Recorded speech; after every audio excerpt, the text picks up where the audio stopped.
Match number 4 down, completed in front of a packed stadium in Lahore as old Ashes foes, England and Australia, battle it out today with Australia absolutely strolling to victory in what was expected to be a really, really tight chase, chasing a record, achieving a record target in ICC history, tournament history.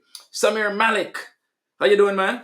What a game, Roger. What a game. Tremendous chase. Tremendous chase. You basically scored 352 runs in a matter of 48 overs. What a Yeah, tremendous performance by the Australian batting. And you know what makes it even better? Travis Head and Smith were out early and they still won the game. They still won the game. You know what I absolutely. mean?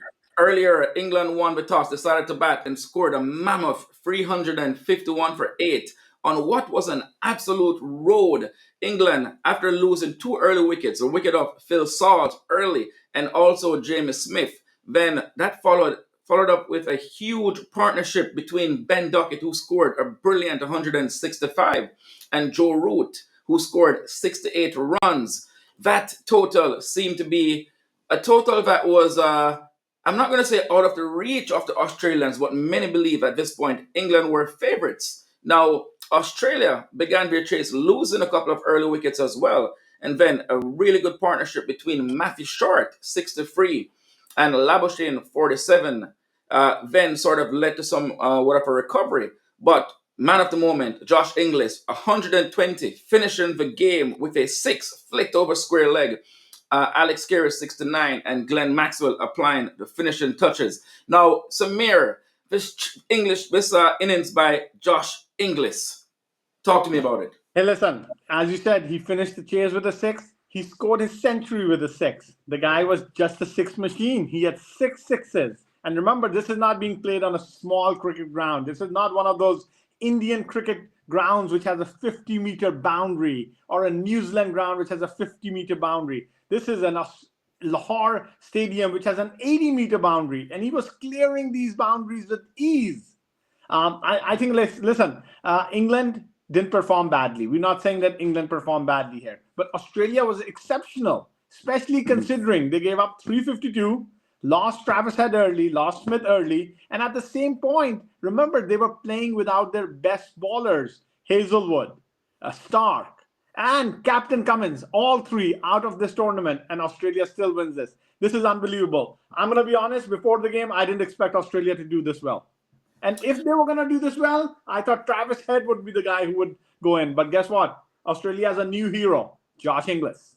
What Australia has showed here, Samir, is that they have ICC tournament pedigree. As you mentioned, as you rightly mentioned, Not only Samir, that, missing. Roger, they have DNA. Aussie DNA is the best DNA in the world in cricket. Absolutely. Missing their three absolute superstars, Stark, Hazelwood, Cummins.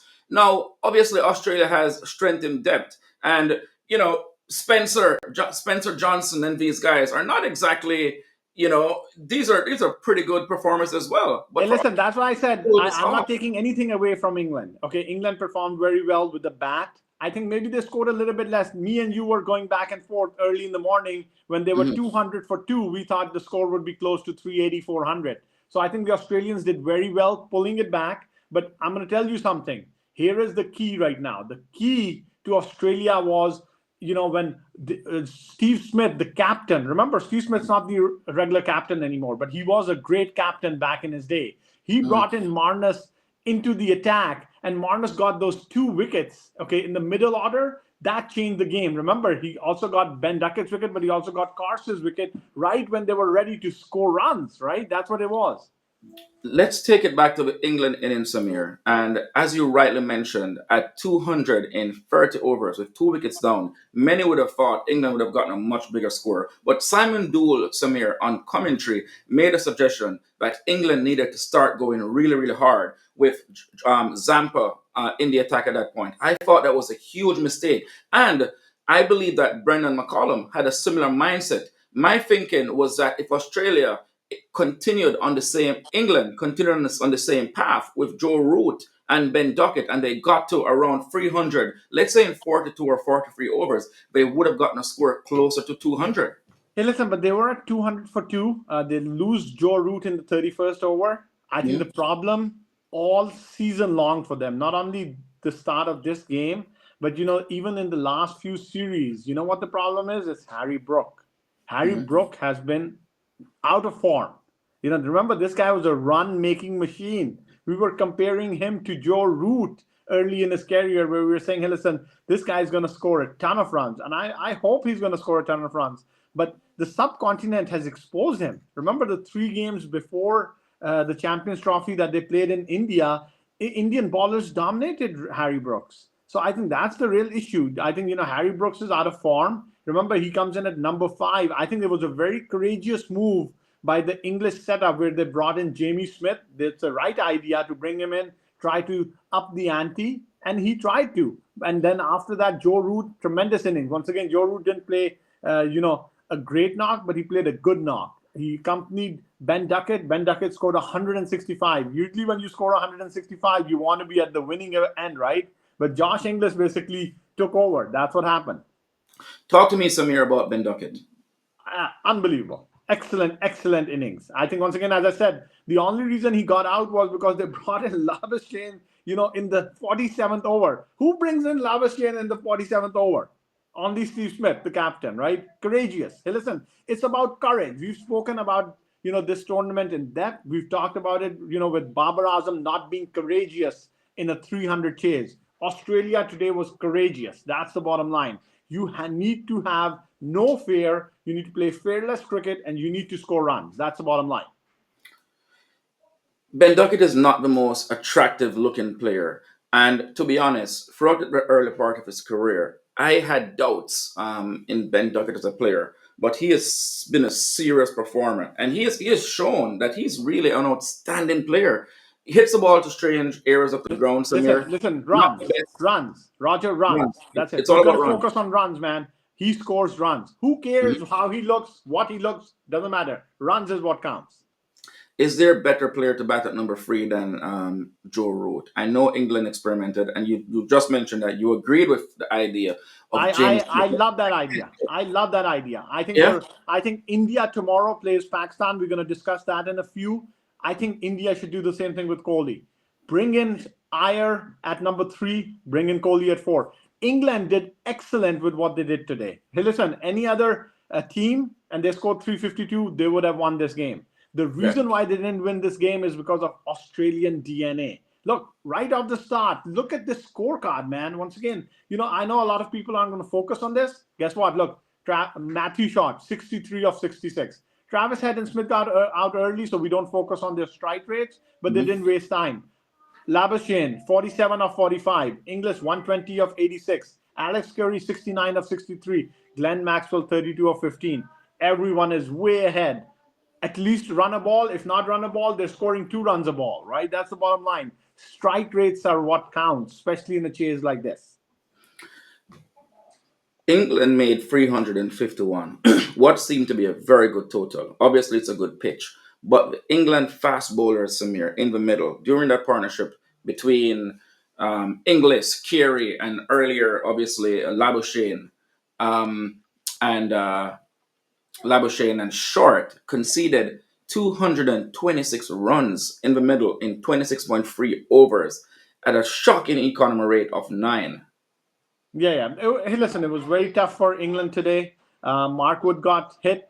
Jafra Archer had a terrible game. He dropped a very easy catch, in the way of, I think it was Inglis, right? Did he drop Inglis or Carey? One of the two. But he dropped him. It was an easy catch, It right? was So about Inglis. English, yeah. So it was an easy catch, right? And he dropped it. Simple, simple catch. You drop it, it happens. Mm. Once again, Cars, it's early in his career. He's gonna learn how to ball on flat pitches.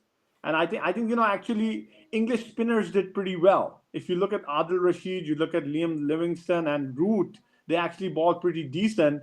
Maybe there was a case for England to use Liam Livingston a little bit more, right? Remember, he ended with 7 overs. Maybe he should have balled another 3 overs, right? He would have kept things tight. I think on a pitch like this, where you're scoring at 6 an over, that's not a bad deal. It's when you start scoring at 9 and 10 an over, like Australian batsmen did against Mark Wood and Jofra Archer, that's where you lose the game, right? That's what happens. So I think it was a good overall performance by England, but they fell short. When Inglis came in, Samir, there was tremendous pressure. The temperament that it must. Roger, there was tremendous pressure because of the scorecard, right? 350 is not an easy thing to chase. But look, he walked in at 122 in 19 overs. They were ahead of the run rate at that point, too. Yeah, So yeah. I think, hey, listen, it's Australian DNA, right? We keep talking about it. You lose two early wickets, and when Smith got out, it was 27 for 2 in 4 overs. It wasn't 22 for 10 in, in 10 overs. You know what I mean? Like, you didn't score 20 runs in 10 overs, and now you got to chase 330 or 40. They were always within the range, and then as soon as, Glenn Maxwell comes in, remember, they still needed 74 or 40 some balls when Glenn Maxwell comes in, and guess what? He finishes the game very quickly. So I think you have the finishing touches in place. I think Australia all of a sudden has moved themselves right back into the prime position of making a deep run. Adil Rashid's spell was over before the last 10. Was that a Yes. mistake by Captain Joss Butler? No, it wasn't. It wasn't. He was expecting his fast bowlers to be better. And remember, they were under the gun. Adil Rashid actually kept the game close. If he would have never have balled those 10 overs at 47 runs, another bowler would have given up 70, 80 the way Inglis and Carey were batting. Inglis and Carey were just batting in such sublime form that it didn't matter who you were bowling at that point, they would have scored a lot of runs. Australia, a team, as we mentioned, with championship DNA, a team that is short of some of his superstar players. But after this performance, there's no way we could write Australia off of this tournament, in my opinion. No, you can't. No, you can't. I think Australia has a very, very, easy, way of getting into the semifinals now. All they got to do is win one more game out of the next two. Obviously, listen, those aren't easy games. South Africa is playing very well, and Afghanistan's a decent team too, especially on these tracks with their good spinners, right? So Australia has an easy track. They just got to win one of two, and they're into the semifinals. I still have New Zealand as my favorites for this tournament. Obviously, Team India is there as well as you know Hey, listen, some. India Pakistan tomorrow is going to decide that group. That's the bottom line. If India wins that game, Pakistan is out, New Zealand is in. All right, so the group of death today, second game in the group of death. Tremendous stuff from England and Australia. Tomorrow, the big one, India versus Pakistan. Yep, Woo! there we go. That is the game of the Exciting stuff. tournament.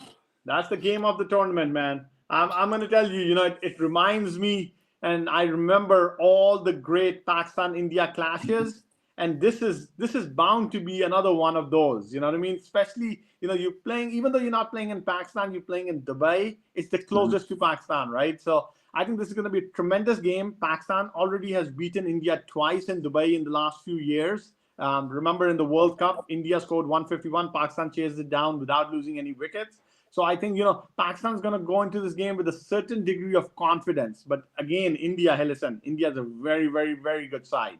I think they're one of the favorites, especially considering that they don't have many logistical issues. Remember, most of the other teams have to go to Dubai and then come back to Pakistan again to play. So I think, India is in prime position tomorrow to take advantage of that. But at the same time, Pakistan is a wounded tiger, right? Tomorrow is going to be one of those games where we just got to see which Pakistan team shows up. Is the Pakistan team going to show up that's going to score 22 runs in 10 overs? Or a Pakistan team is going to show up that probably is going to blow the top off? Who knows? But, hey, listen, that's what Pakistan is, unpredictable. So it's going to be unpredictable Pakistan against, the sublime India. Pakistan must be feeling as a team under siege. They're fighting to have their own branding on their own tournament that they're hosting. The Dubai leg, the last match between India, what did India play? Bangladesh. The Pakistan branding was not on the official ICC tournaments trophy graphic. Now, Pakistan are also in danger of leaving their own party They're the host and they're in danger. If Pakistan loses tomorrow, they're out of the ICC tournament. Also, they have to travel from Pakistan to Dubai, away from home, to play this game against India. What is it going to take, Samir, from Pakistan? What is it going to take for them to stay alive in this tournament? I think it's going to take tremendous cricket. It's going to take fearless cricket. And once again, there's a lot of doubts if Pakistan can achieve it. But if anybody can achieve it, it's Pakistan. Remember, it's the unpredictability of Pakistan cricket, right? You don't know who's going to show up on what day.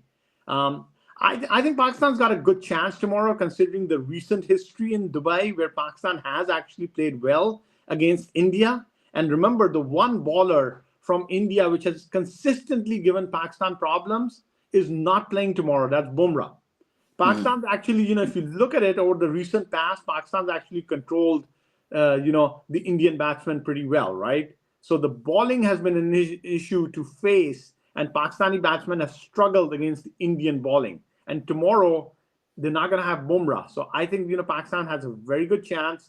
Once again, are they going to make some adjustments here? That's going to be the question. Or is the captain of Pakistan, Rizwan, going to stick with the guys that have brought him here?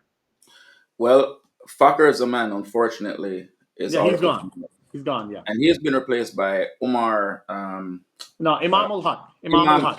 Imam ul Haq. Yeah, That and is a Imam ul Haq has a huge, very good track record in one-day cricket. I think he but it's still a averages massive close to blow. 50. It is still a massive blow, Samir. A complete massive blow. There's no question about it. But you know what I'm going to tell you right now? The kid Mm. averages close to 50 in 72 ODIs, and he has a very, very good track record. Do you know that he was part of the team that chased the record highest score in an ICC tournament against England until this game today, where Australia, chased a little bit more. I think Pakistan chased like 350 against England a few years ago. And then years before that, I think, there were a few more teams who've done the same thing. So I think Imam ul Haq is definitely a solid, talented player. And I think the replacement that comes in right now is not a bad replacement. Is it an X factor? No. But you know what? Might be time now where the other Pakistani batsmen take over the mantle. Maybe Babar Azam, who you've said that I'm expecting big things of him in this tournament. Maybe this is the day, right? This is the day where Babar Azam shows up and scores a magnificent score against India.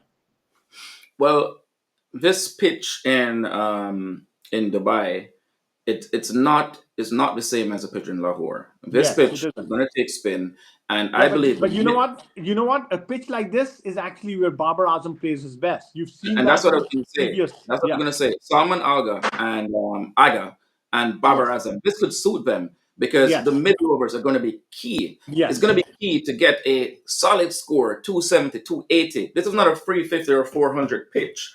If these Yes. guys can play well in the middle overs, because you know what?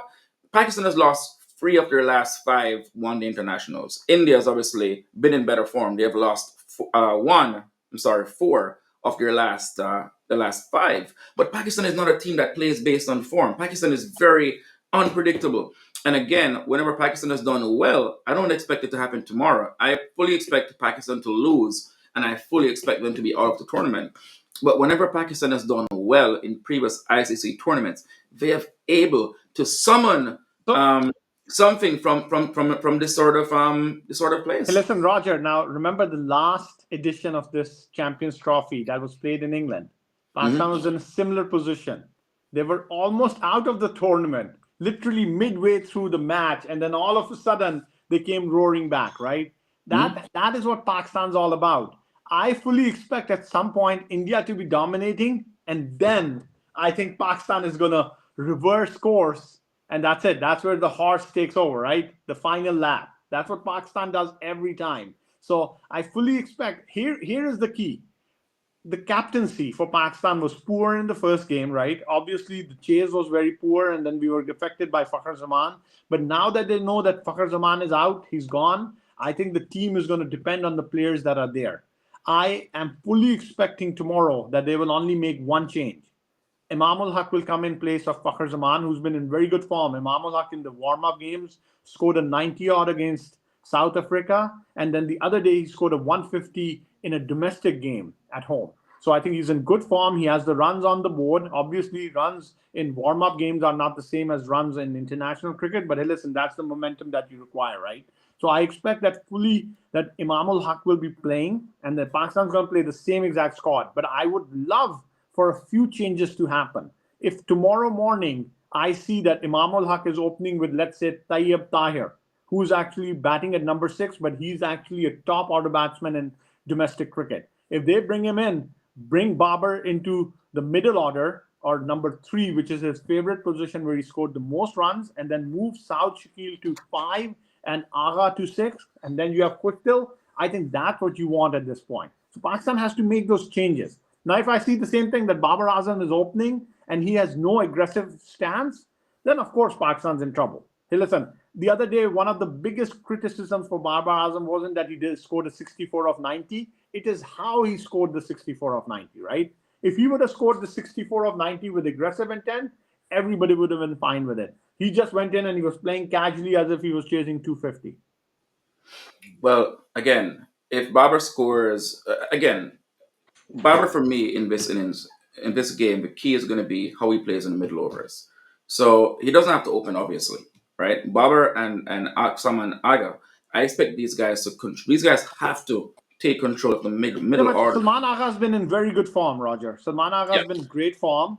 he's I been think, Pakistan's best player for yeah, quite a while yes, yes. No, not the best player, but he's performed very well. Even in last ODIs. week against South Africa, when Mhm. they chased down 350. Okay, once again, not an ICC event, but a tri series, right? And against South Africa, it's a good team, right? So they chased 350. They're capable of doing that. The question is not capability. The question is which team shows up tomorrow morning for this game. That's the key. Now, India has obviously had the wood over Pakistan in ICC tournaments. They have really Until recently, Pakistan started to play better now. well.